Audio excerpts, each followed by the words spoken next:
Edén caído. Antes de que el mundo fuera creado, Dios formó un reino invisible, poblado de seres espirituales, ángeles, querubines y otras criaturas extraordinarias que le servían en diferentes capacidades. Entre ellos había un querubín en particular de esplendor notable, descrito en la visión de Ezequiel como lleno de sabiduría y perfecto en hermosura. Su propósito era noble, adorar a Dios continuamente y guardar su trono en santidad. Sin embargo, dentro de este ser, el orgullo comenzó a echar raíces. La visión del favor de Dios posándose sobre la humanidad despertó celos. Dios había elegido caminar con Adán y Eva en el Edén, concederles autoridad sobre la creación, e incluso planeaba que la humanidad algún día gobernara sobre las obras de sus manos, incluido el reino angélico. Para un querubín poderoso, esto era intolerable. No podía aceptar que criaturas frágiles y carnales fueran elevadas por encima de él. La envidia y la arrogancia transformaron su devoción en rebelión contra el plan de Dios. La primera acción directa de este querubín caído aparece en el relato del Edén, adoptando la apariencia de una serpiente, o quizás manifestándose a través de un querubín con cualidades serpentinas. Se acercó a Eva con un sutil engaño. Cuestionó el mandato de Dios sembrando la duda y luego tergiversó las palabras de Dios, prometiéndole que la desobediencia no traería muerte, sino iluminación divina. Afirmó que comer del árbol prohibido la haría como Dios, conociendo el bien y el mal. Atraída por la mentira, Eva comió y Adán pronto la siguió. En ese momento, el pecado entró en la humanidad y la perfecta comunión del Edén se rompió. Adán y Eva fueron expulsados del jardín, separados de la presencia de Dios, mientras que el querubín engañador también fue desterrado. Desde ese momento se convirtió en Satanás, el adversario, el engañador, aquel que se opone a la voluntad de Dios y al destino de la humanidad.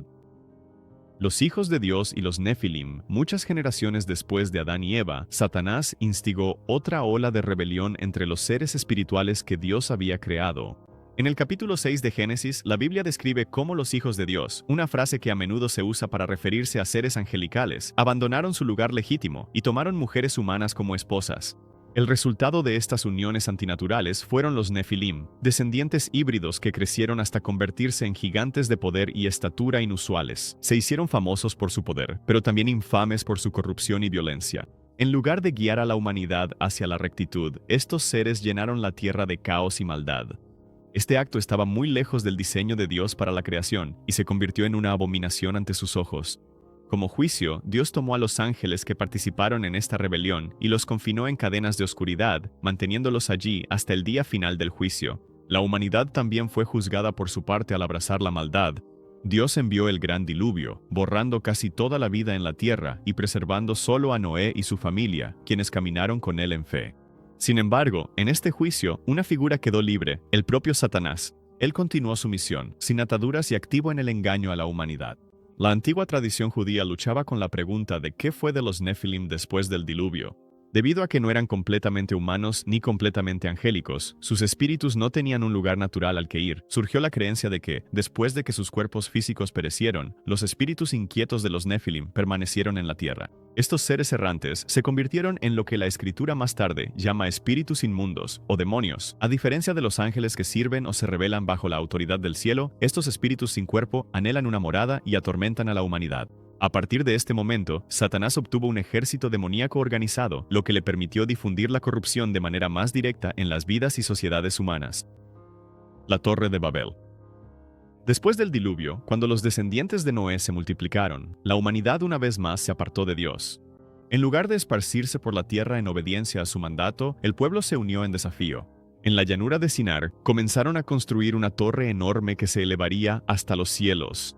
Esta Torre de Babel era más que un simple proyecto de construcción. Era un símbolo del orgullo humano y la autoexaltación, un intento de alcanzar la grandeza aparte de Dios. Al buscar hacerse un nombre a sí mismos, rechazaron el nombre del Señor que había salvado a sus antepasados del diluvio.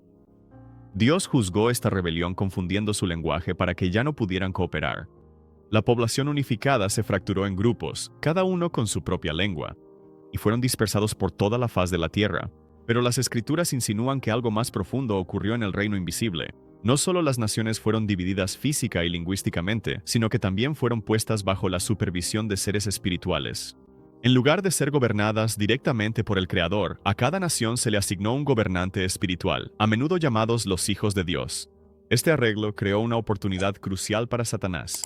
Él utilizó este sistema para desviar la devoción humana lejos de Dios y hacia estos gobernantes espirituales, quienes se convirtieron en objetos de adoración. Lo que comenzó como supervisión pronto se transformó en idolatría. Las naciones exaltaron a sus guardianes celestiales como seres divinos, construyendo templos, ofreciendo sacrificios y moldeando culturas enteras en torno a la adoración falsa. Desde el panteón de Mesopotamia hasta los dioses de Egipto y los cultos de fertilidad de Canaán, cada civilización antigua llevaba la marca de la influencia de Satanás. A través de ídolos y rituales, los demonios estaban detrás de estos llamados dioses, robando la reverencia que le pertenecía al único Dios verdadero. De esta manera, Satanás afianzó su control sobre naciones y culturas, estableciendo sistemas globales de religión falsa que perduraron durante siglos. Egipto y el faraón. Cuando Israel creció y se convirtió en un pueblo numeroso dentro de Egipto, Satanás despertó el temor en el corazón del faraón. El gobernante egipcio temía que los hebreos pudieran levantarse con fuerza, así que los esclavizó con trabajos brutales. Pero la influencia de Satanás fue más allá. El faraón ordenó que todos los niños hebreos recién nacidos fueran asesinados, en un intento de cortar el linaje elegido de Dios antes de que pudiera cumplir sus promesas. Esto fue más que opresión política, fue un esfuerzo calculado por parte del adversario para borrar el pacto. Gente, el pueblo de Faraón lo trataba como divino, y las escrituras incluso lo comparan con un gran dragón.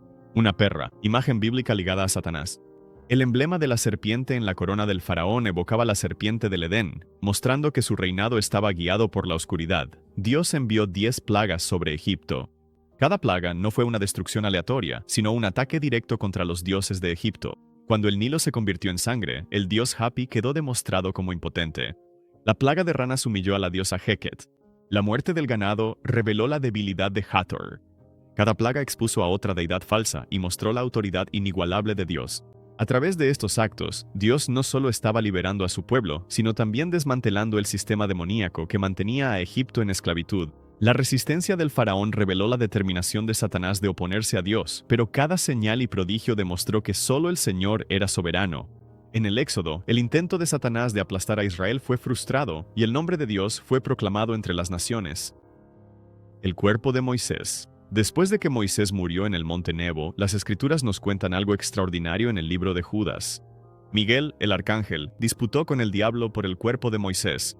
La Biblia no revela todos los detalles, pero que Satanás buscara el cuerpo del siervo de Dios muestra su determinación de interrumpir los propósitos de Dios, incluso más allá de la muerte. Algunos estudiosos sugieren que Satanás pudo haber querido usar el cuerpo de Moisés como herramienta de engaño, tal vez para desviar a Israel haciéndose pasar por su líder en una falsa resurrección o posesión. Otros argumentan que pudo haber intentado impedir que Moisés tuviera un papel profético futuro, ya que algunas tradiciones sostienen que Moisés será uno de los 2 testigos. En los tiempos finales, cualquiera que haya sido el motivo exacto, el conflicto ilustra la oposición implacable de Satanás a los planes de Dios. El cuerpo de Moisés representaba más que un simple cadáver.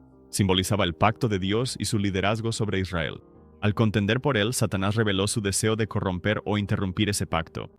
Sin embargo, Miguel defendió el derecho de Dios, reprendiendo al adversario y asegurando el cuerpo bajo autoridad divina. Este episodio breve pero poderoso nos recuerda que las batallas espirituales invisibles son constantes, incluso en momentos que podríamos pasar por alto, y que los planes de Satanás se extienden a cada rincón de la historia redentora. Gigantes y dioses cananeos. Cuando Israel entró en la tierra de Canaán, descubrieron más que ciudades fortificadas y tribus hostiles. Se encontraron con restos de los Nefilim. Estos gigantes eran manifestaciones físicas de la rebelión angélica anterior, figuras imponentes que inspiraban temor y representaban la oposición al pueblo de Dios. Goliat, el campeón filisteo, era uno de sus descendientes, y su derrota a manos de David fue más que una victoria militar.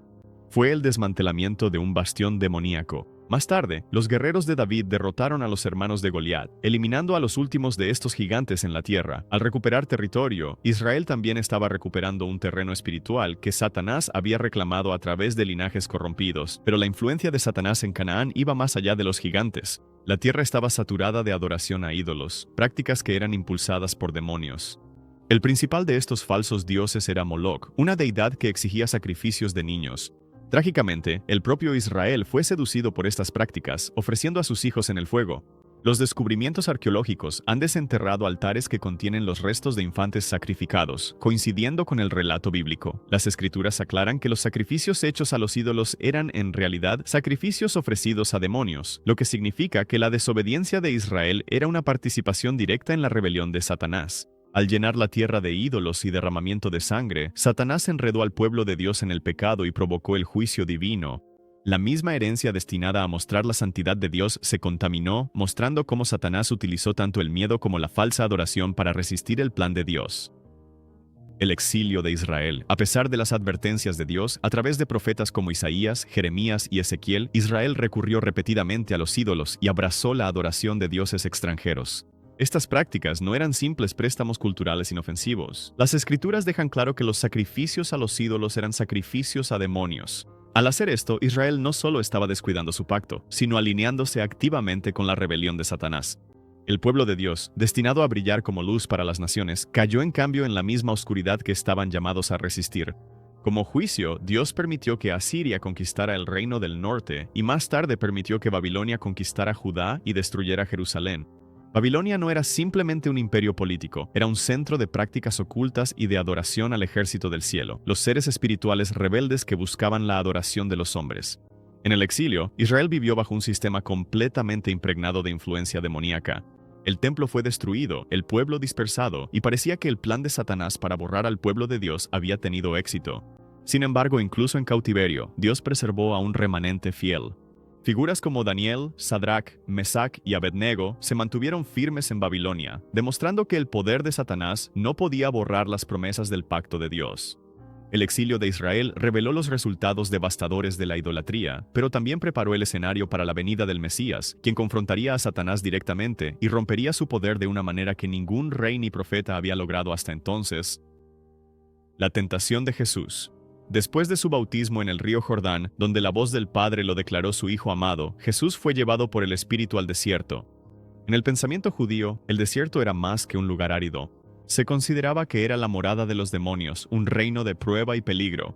Allí, en ese entorno hostil, Satanás vino a confrontar a Jesús directamente, buscando desviar su misión antes de que comenzara. Las tentaciones fueron cuidadosamente escogidas. Primero, Satanás apeló a la necesidad física, instando a Jesús a convertir las piedras en pan. En la superficie, parecía inofensivo, pero el problema de fondo era usar el poder divino para la autogratificación, en lugar de confiar en la provisión del Padre.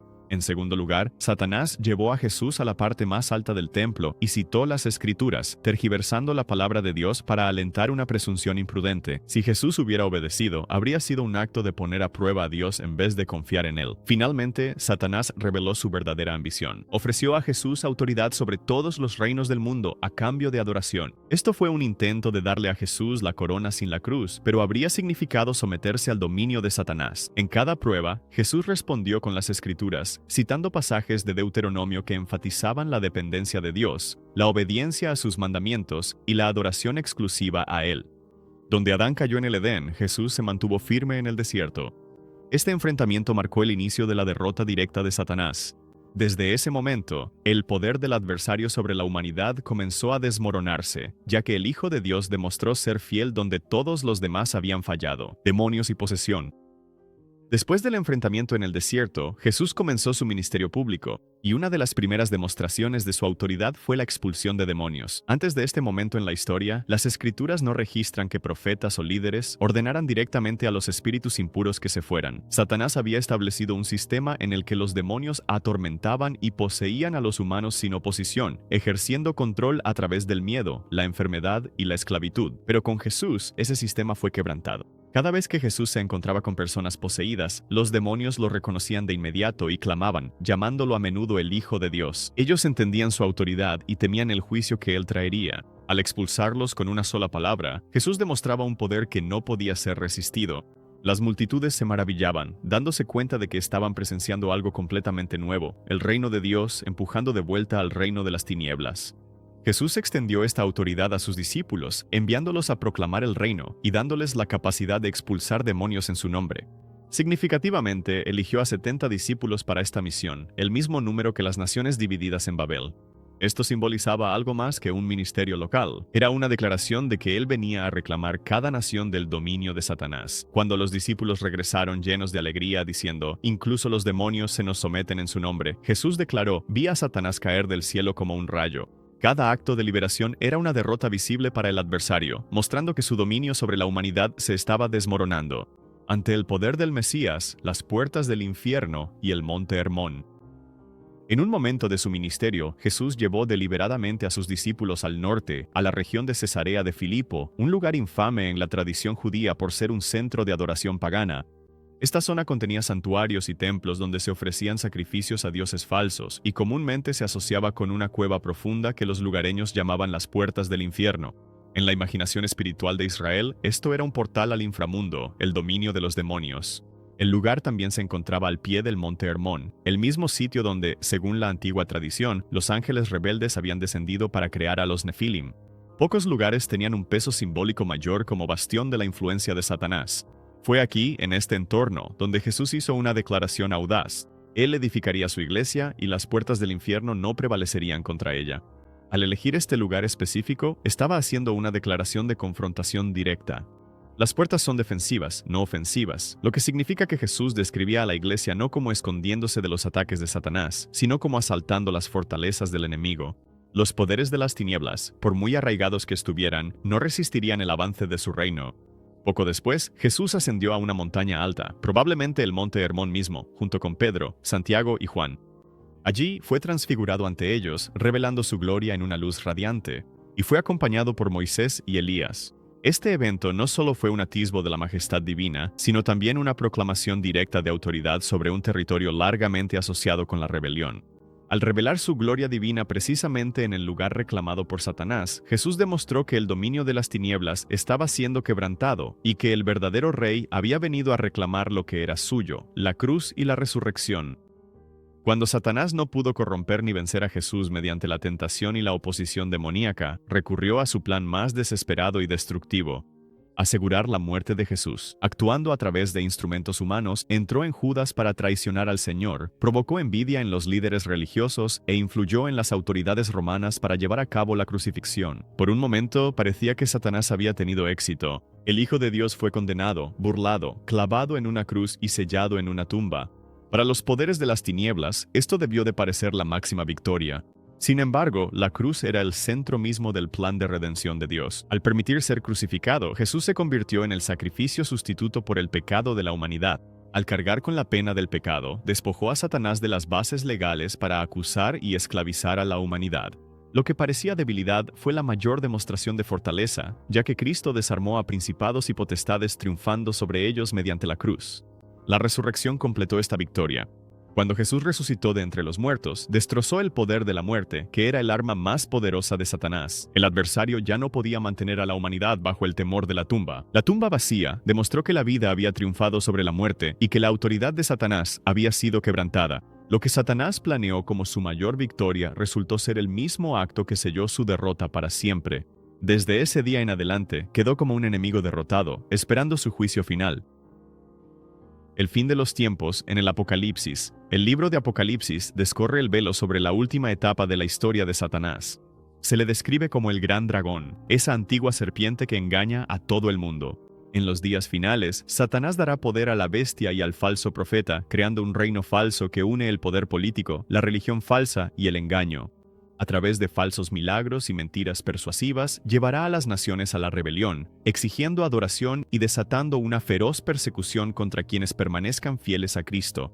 Por un tiempo, parecerá que su control es total, pero el Apocalipsis deja claro que este ascenso es temporal. En el regreso de Cristo, Satanás será atado y arrojado al abismo por 1000 años, sin poder engañar a las naciones durante el reinado de Cristo en la tierra. Después de este periodo, será liberado por un corto tiempo, reuniendo a las naciones una vez más en una rebelión final contra Dios. Sin embargo, incluso este último intento fracasará de inmediato. Fuego descenderá del cielo, consumiendo a sus fuerzas, y el propio Satanás será arrojado al lago de fuego. Allí, se unirá a la bestia y al falso profeta. Serán atormentados día y noche, por siempre. Este juicio definitivo asegura que la rebelión de Satanás nunca volverá a surgir. Con su destrucción, toda huella de maldad será eliminada. Dios establecerá un cielo nuevo y una tierra nueva, restaurando lo que se había perdido y consumido. La humanidad, redimida y renovada, habitará con Dios en una creación libre de engaño, pecado y muerte. La historia de Satanás termina en una derrota eterna, mientras que el reino de Dios continúa sin fin. La historia de Satanás puede terminar en destrucción, pero Dios ha equipado a su pueblo con dones poderosos para mantenerse firmes y cumplir su misión hasta que llegue ese día. Estos no son solo talentos o habilidades, son facultades sobrenaturales otorgadas por el propio Espíritu. Pero, ¿qué son exactamente y cómo funcionan en la vida de cada creyente? Eso es lo que descubriremos a continuación en cada don espiritual explicado en detalle, no te lo pierdas.